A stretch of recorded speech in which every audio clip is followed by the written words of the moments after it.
L'Ukraine sur le qui-vive, le Conseil de sécurité ukrainien a demandé d'instaurer un état d'urgence dans le pays. Le Parlement de Kiev doit entériner cette décision sous 48 heures et l'armée ukrainienne annonce parallèlement la mobilisation de ses 200 000 réservistes âgés de 18 à 60 ans.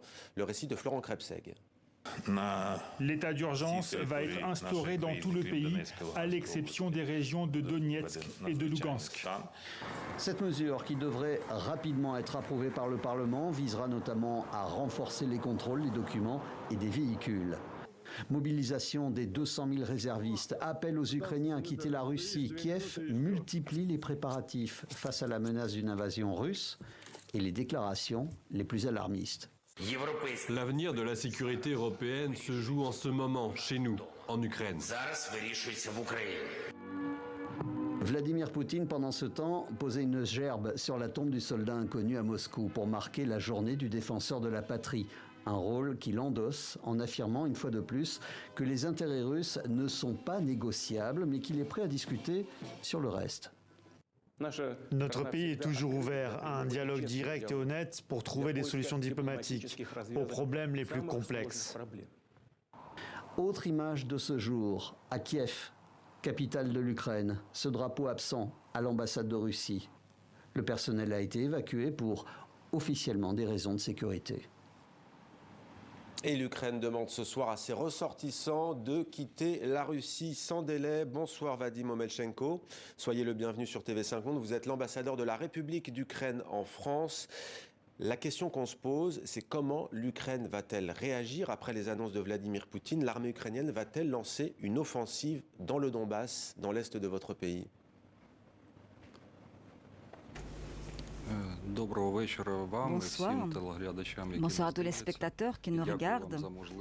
Merci pour cette possibilité de représenter à vos spectateurs le point de vue ukrainien sur ces événements.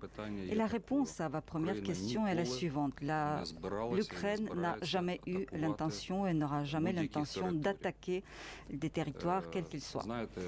Vous savez, les dirigeants russes ont créé leur propre réalité, leur propre religion, on pourrait même dire. Et dans cette réalité, les choses sont déformées. Dans cette réalité, l'Ukraine a l'intention d'attaquer la Russie sans défense. Dans cette réalité, l'Europe n'existe pas. Dans cette réalité, les États-Unis est un pays faible. Navalny s'est empoisonné tout seul, etc., etc. Mais les dirigeants russes croient dans cette réalité qu'ils sont créés et vivent dans cette réalité. Mais je reformule ma question. Est-ce que vous considérez toujours les territoires séparatistes pro-russes, dont Vladimir Poutine vient de reconnaître l'indépendance, comme des territoires ukrainiens à part entière, oui ou non? C'est un territoire souverain de l'Ukraine, sans aucun doute. Est-ce que vous allez tenter de les récupérer? Nous allons nous défendre. La question est quelque peu étrange. Est-ce que nous reconnaissons ce territoire comme le territoire souverain de l'Ukraine? Il ne peut y avoir d'autres idées. Donc, il n'y a que 4 pays dans le monde qui croient dans la reconnaissance de ces pays. C'est Nicaragua, la Syrie, le Cuba et la Russie. Le reste du monde, y compris le secrétaire général de l'ONU, disent qu'il y a eu lieu une invasion du territoire souverain de l'Ukraine. Justement, à propos d'invasion, les États-Unis et le Royaume-Uni aujourd'hui estiment hautement probable que la Russie veuille prendre Kiev, je les cite. Est-ce que vous avez des informations selon lesquelles la Russie envisagerait d'envahir encore plus le territoire ukrainien et d'aller jusqu'à Kiev?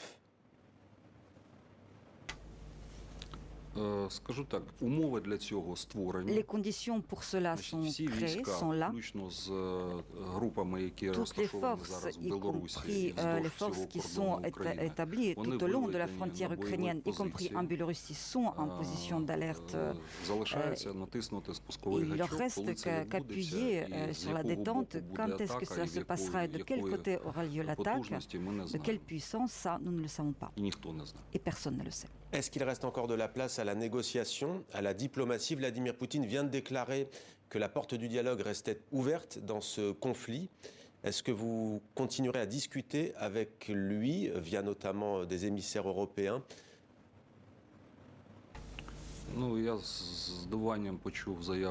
J'ai été étonné d'entendre la déclaration de M. Poutine, car ces derniers temps, il a fait plein d'autres déclarations et ensuite pour renier ses propres paroles. Ensuite, rien n'était fait et même donc les personnes à qui il a donné déjà sa parole ont été trahies. Donc nous n'y comptons pas, mais l'Ukraine a été et reste persuadée par l'importance de la voie diplomatique et la nécessité de cette voie. Et bien évidemment, nous laissons les voies diplomatiques ouvertes jusqu'au dernier moment, jusqu'au bout. Restez avec nous, monsieur l'ambassadeur. On abordera tout à l'heure les sanctions occidentales contre la Russie après les déclarations de Vladimir Poutine. Mais d'abord, on va prendre la direction de l'Ukraine. On va se rendre sur le front, précisément à Advika, dans le Donbass. C'est une zone contrôlée par l'armée ukrainienne et non pas par les séparatistes pro-russes. Bonsoir Lou. Quelle est la situation ce soir dans la région dans laquelle vous vous trouvez? Écoutez, ce que je peux vous dire, Mohamed, c'est que beaucoup d'habitants me disaient ici, il y a encore une semaine, qu'ils ne croyaient pas à une potentielle invasion de l'Ukraine dans son territoire actuel. Mais maintenant, le discours est assez différent. La question, ce n'est plus quoi, mais quand. On sent vraiment que l'ambiance est à la guerre. Les gens en parlent dans la rue.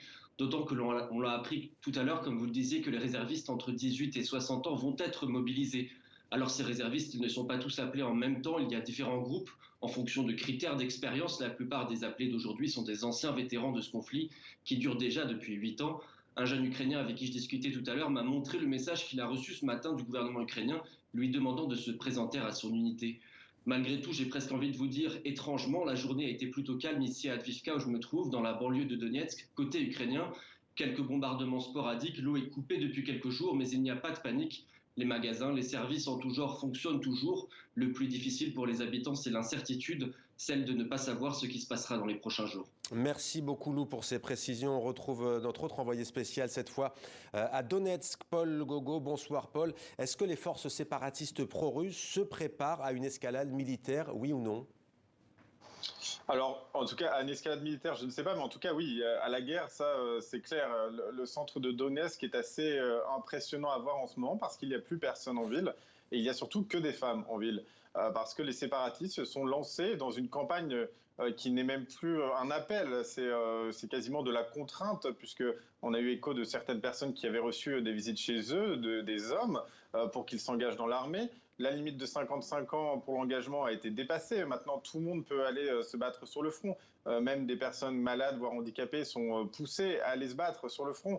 J'ai entendu beaucoup de témoignages aujourd'hui de femmes, alors c'est assez étonnant, mais de femmes qui se retrouvent à aller faire leurs courses pour les hommes, parce que les hommes s'enferment chez eux par peur d'être attrapés par la police dans la rue et d'être contraints à aller se battre. Donc il y a cette ambiance-là. Et de l'autre côté, il y a une espèce d'attente de savoir si la Russie va venir. Et si la Russie vient, comment elle va venir, quelle forme ça prendra.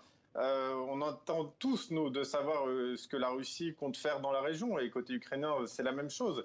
Et les quelques échos qu'on a, c'est que ces tanks russes, contrairement à ce qui peut être dit par les responsables politiques russes en ce moment, ces tanks russes, ils seraient déjà bien présents sur le territoire séparatiste. On sait qu'ils l'ont été à quelques reprises pendant certaines batailles durant ces 8 dernières années.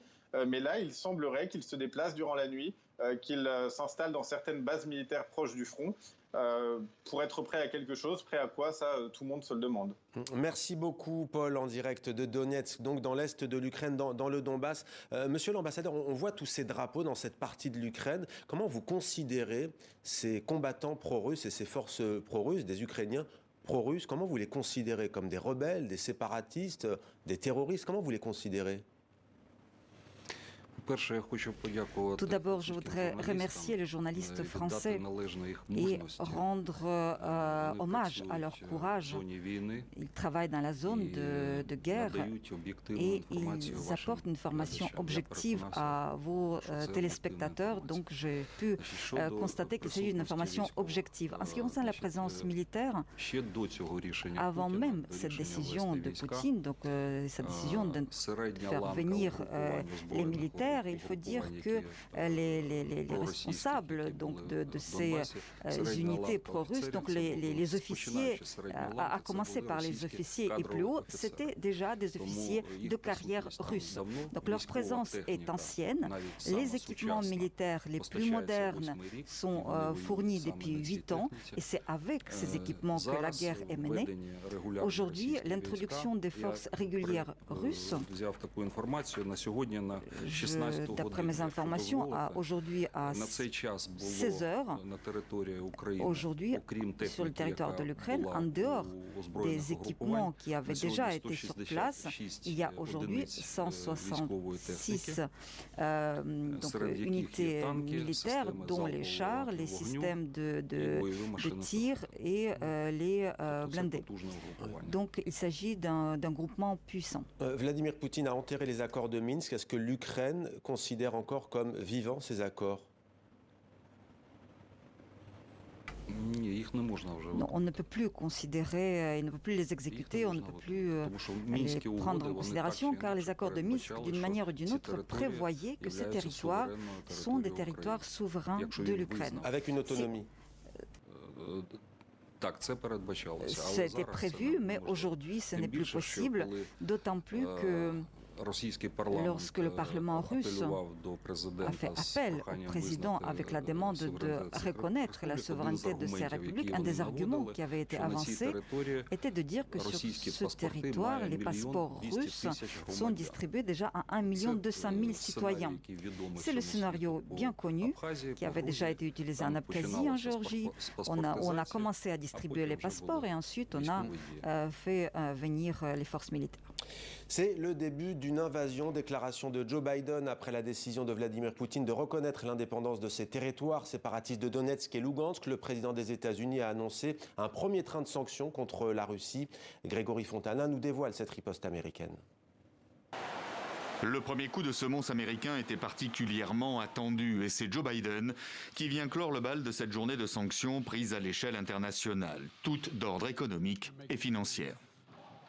Nous appliquons des sanctions de blocage complètes à l'encontre de 2 grandes institutions financières russes, la VEB et leur banque militaire.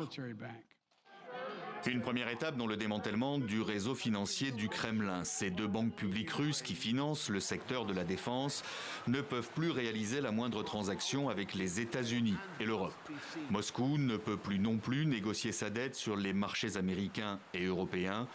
Et Washington s'attaque dans le même temps à l'entourage de Vladimir Poutine. 5 oligarques et leurs familles exclus du système financier américain. Leurs avoirs seront gelés. La suite pourrait directement toucher les industries essentielles et les institutions financières en bloquant leur système de paiement international. Des sanctions économiques également prises par le Canada, l'Australie ou bien encore le Royaume-Uni qui cible 5 banques russes et 3 hommes d'affaires. Nous travaillons de concert avec nos amis et alliés du monde entier pour que nous pressions Vladimir Poutine simultanément, que nous le pressions à Londres, à Paris et à New York en même temps. L'unité, Monsieur le Président, est absolument vitale. Et c'est à l'unanimité et dans l'urgence que les 27 pays de l'Union européenne ont annoncé un nouveau train de sanctions qui vise plus particulièrement des personnes. Nous avons convenu de cibler 27 individus ou entités qui contribuent à miner ou menacer l'intégrité territoriale de l'Ukraine, sa souveraineté et son indépendance. Mais aussi 351 députés russes, des responsables militaires ou bien encore des entreprises situées dans les régions séparatistes. La mesure la plus forte est venue de Berlin qui a suspendu le projet de gazoduc Nord Stream 2, censé permettre à la Russie de fournir à l'Allemagne 2 fois plus de gaz tout en contournant l'Ukraine. À l'autre bout du monde, le Japon se joint à ce cortège de sanctions en visant directement des personnalités liées aux 2 territoires séparatistes ukrainiens. Vadim Omelchenko, ambassadeur de la République d'Ukraine, est notre invité. Ces sanctions occidentales sont-elles à vos yeux suffisantes et à la hauteur ? Je profiterai de l'expression du président Biden qui a dit que la semi-invasion, les semi-sanctions, si l'escalade continue, il y aura un autre paquet de sanctions. Il ne s'agit pas de ces sanctions d'enfer ou diaboliques qui avaient été annoncées. Mais il s'agit quand même de sanctions sensibles. On va maintenant évoquer avec vous l'avenir de l'Ukraine. Cette crise va sans doute durer des semaines, voire des mois. L'avenir de l'Ukraine, comment le voyez-vous? Doit-elle, oui ou non, adhérer à l'OTAN, à l'Alliance Atlantique? Vladimir Poutine a clairement dit qu'il considérait cette organisation comme une organisation offensive et non pas défensive, qu'elle menaçait la sécurité de son pays. Est-ce que votre destin se joue au sein de l'Alliance Atlantique? Tout d'abord, l'aspiration du peuple ukrainien de rejoindre l'Union européenne et l'OTAN est fixée dans la constitution ukrainienne et ça ne se discute pas. C'est notre objectif. Aujourd'hui, je considère, et il y a des signaux qui viennent de certains pays, qui disent que l'Ukraine doit être d'ores et déjà devenir candidat à l'Union européenne et nous soutenons ces propositions. Nous considérons que c'est juste. En ce qui concerne l'OTAN, cet objectif reste devant nous. Nous considérons, à la différence de dirigeants russes, nous considérons que l'OTAN est une union défensive et nous voulons entrer dans une union défensive. Nous comprenons que cette union ne consiste pas seulement à demander de la protection, mais aussi à apporter notre aide à d'autres pays. L'Ukraine a des choses à proposer à ses partenaires en ce sens. Mais est-ce que vous ne vous sentez pas d'une certaine manière trahi par les Européens, notamment cet accord d'association avec votre pays qui traîne et qui dure? Il faut l'adoption par les 27 parlements pour que ce soit vraiment effectif. Est-ce que vous êtes déçu à ce sujet?